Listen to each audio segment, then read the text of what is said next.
This video gives information and suggestions on how to make use of technology when evidencing learning.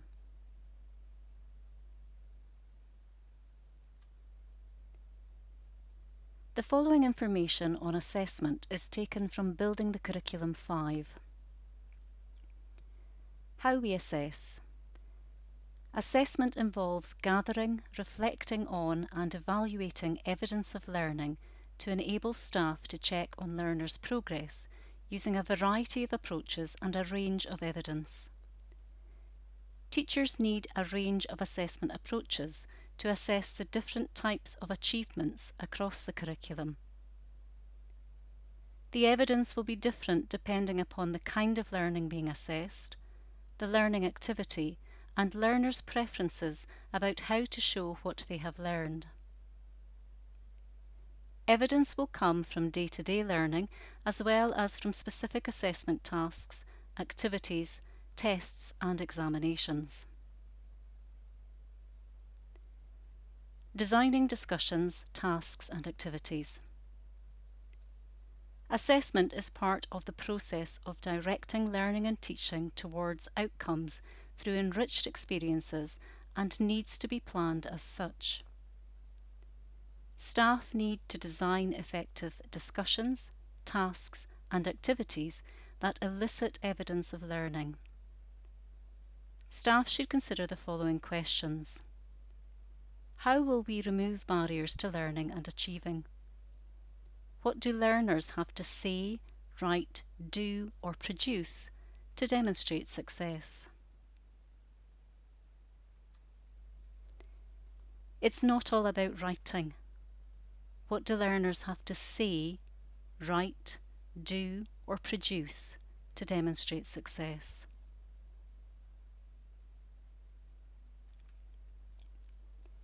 Using technology to evidence learning. Here are some ideas. Take a photo of work produced and annotate. For example, use an iPad camera and the markup tool or Snap Type app.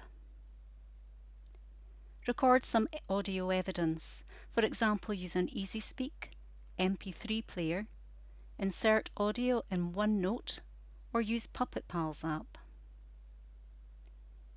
For those in need, use a prediction keyboard, for example, Kidogo Plus app or Text Help Prediction. Download an electronic version of a textbook and complete the task using your computer. For example, use Books for All to download and Claro PDF app to annotate. Use video evidence. For example, insert video into OneNote or make use of iMovies. Use the Book Creator app or something similar and add audio, written, video or photographic evidence in a way to evidence the learning.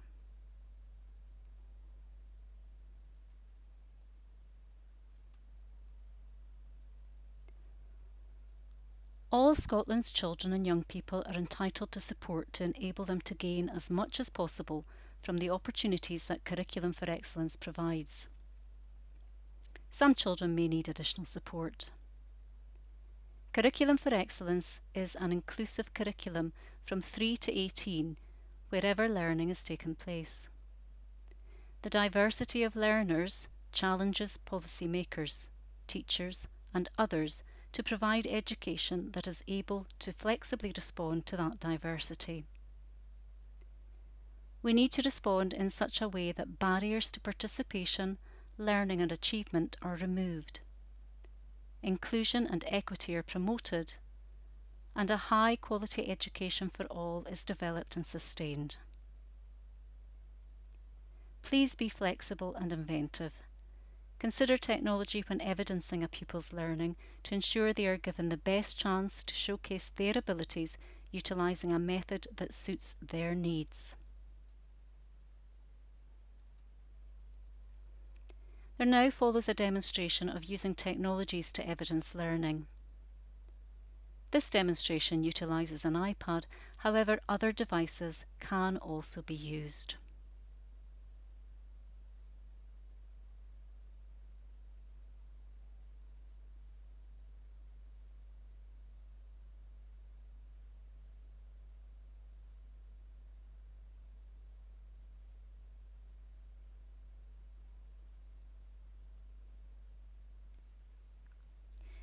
So I'm going to give you a quick demonstration of some of the apps that I've mentioned and how they might be used to evidence learning.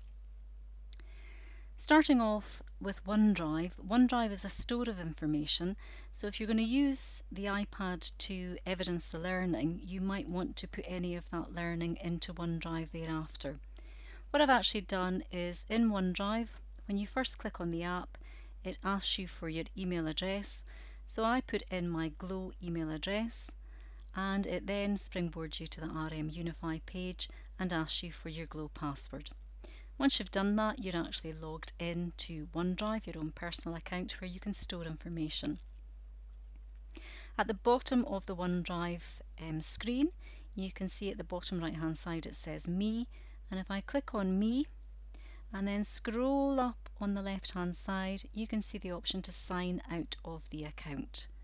Now, good advice that if any pupil is logged into OneDrive, unless it's their personal iPad, if it's a shared iPad that lots of other pupils use, they must sign out of OneDrive once they have finished with that iPad.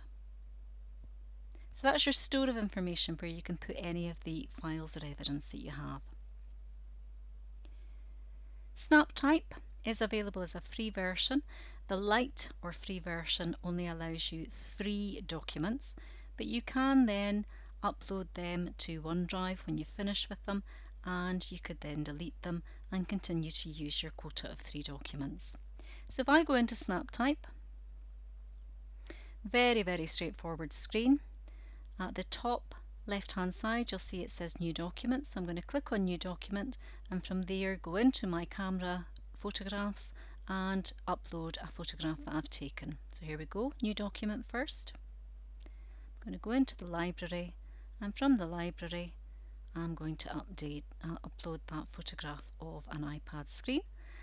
I'm just going to call it iPad, or maybe I'll call it iPad Apps, and then I'm going to add that title. So there's my document there. You'll see at the right hand side of the picture of the iPad apps there are the 3 dots, and just for your information, if I click on that, later on you could share or upload this. So if I click on share, you can see that it allows you to share it as an image, a PDF or a SnapType document.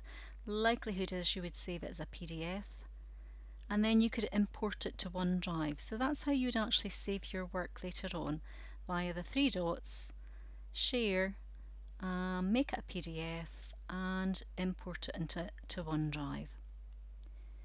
But before I actually do that, I'm going to annotate it.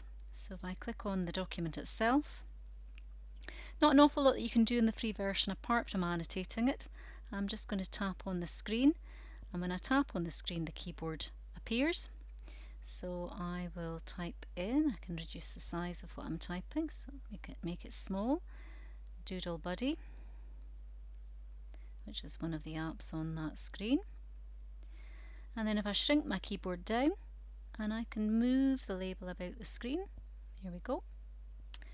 And I'm going to tap on the screen again to bring up the keyboard.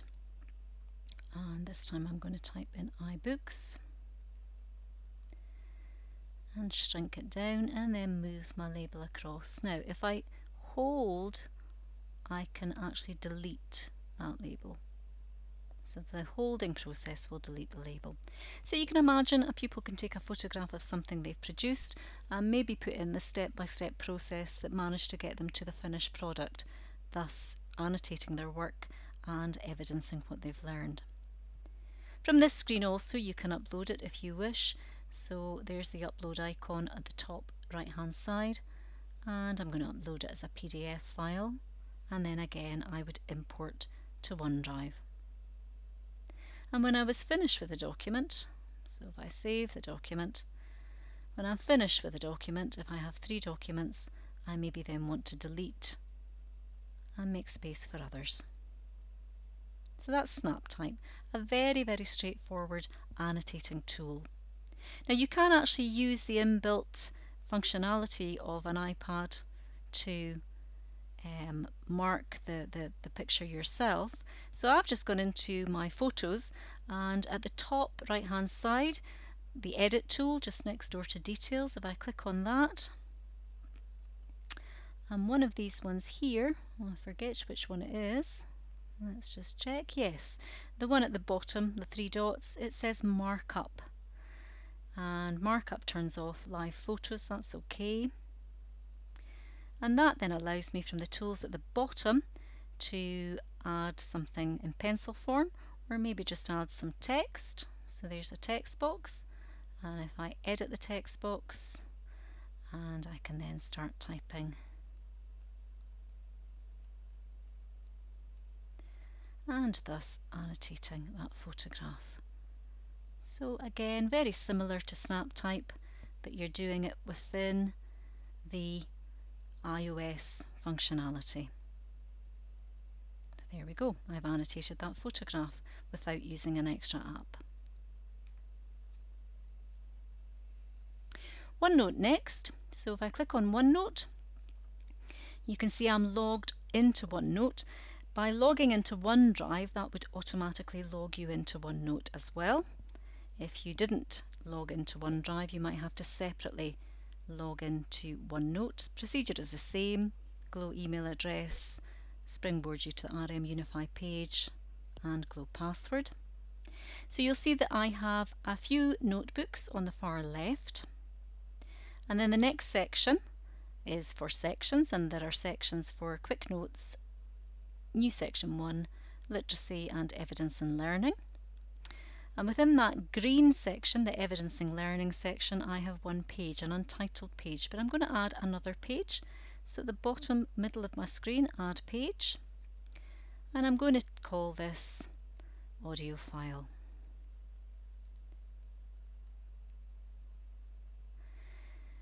So there's my page created, and it has the date and the time, which is useful.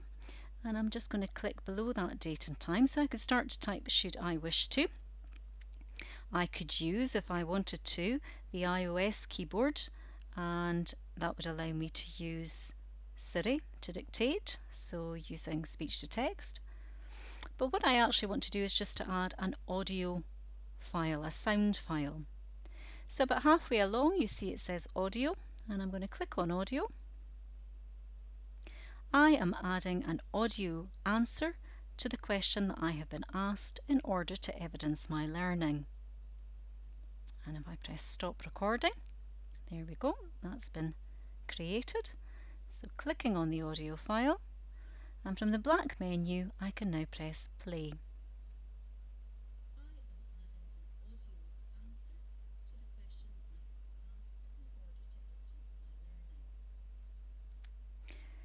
Fairly straightforward, adding that audio file, no problem at all. So using OneNote to add audio to your work.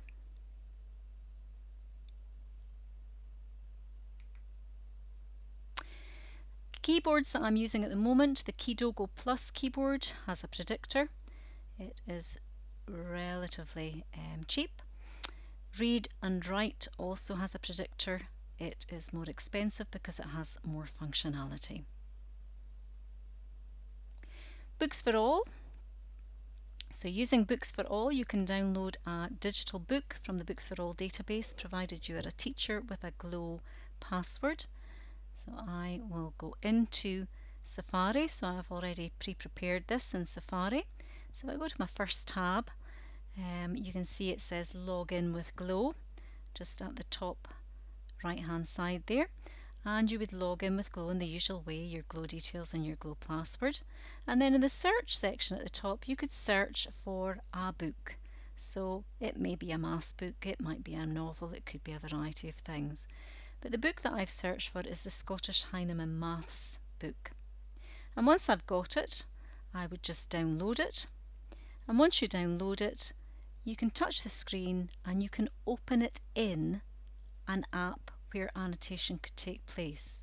Now I would suggest you open in Claro PDF. So I've already done that. So if I go into Claro PDF, here is the Scottish Heinemann Maths book, which I downloaded in its digital format. Now, not everything will work necessarily, but it does give you an opportunity to use a digital device rather than pen and paper. So this is saying colour 3 green. So at the top left hand side there's a piece of paper with a pencil which I'm going to click on, and that will bring up the text bar. I'm going to click on one of the pens, and over on the right hand side you'll see it's loaded with a purpley colour. So I'm going to change my ink to green, which is what was asked for. And it's asking me to colour in 3 green ones. So 1, 2, 3. There we go. And then I need to close that text bar, so the cross at the top right hand side, and scroll down to the next question. 3 red. So again, using the writing tool at the top, choosing my pen, choosing my colour. So I'm going to go for red this time, a bit pinky, but never mind. I want it to be a bit brighter red. And then once I've loaded my ink, I'm colouring in 3 red. And then closing that text tool, scrolling up onto the next one. If we go to the next page, you'll see it comes into its own because you've actually got to write how many there are, and it might be that somebody is struggling to write but they can quite easily press the keyboard, so that's straightforward enough. So how many? There's my keyboard there, and that's 2. And how many trees? I think that would be 3. So there we go, evidencing my learning in that way. Now you can upload that book if you wish to. It would probably be a big book, but you could upload it to Onedrive, or alternatively you could take a screenshot of your best work and then you could save that screenshot to OneDrive. So that's using Claro PDF and Books for All. Book Creator, iMovies, similar inventive ways to evidence your learning. If we look at Book Creator, the free version will give you a tutorial, as will the paid for version. The free version will only allow you to create 1 book. The paid for version, obviously more books. And you can see it gives you advice as to how to add various things, so photos, how to add written work, pictures. If I click on the plus at the top right hand side, you'll see that I can add photos, I can add handwriting, I can add text, and I can also add sound. So if you think about it, for example, if you are evidencing how to make a plate of porridge in the morning, you could take all of your pictures, you could then add your pictures to the Book Creator.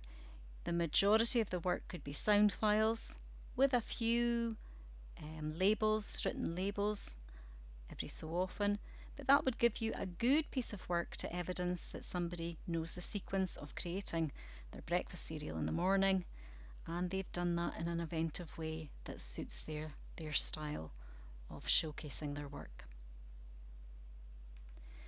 iMovies would be similar to Book Creator, an inventive way of showcasing your work.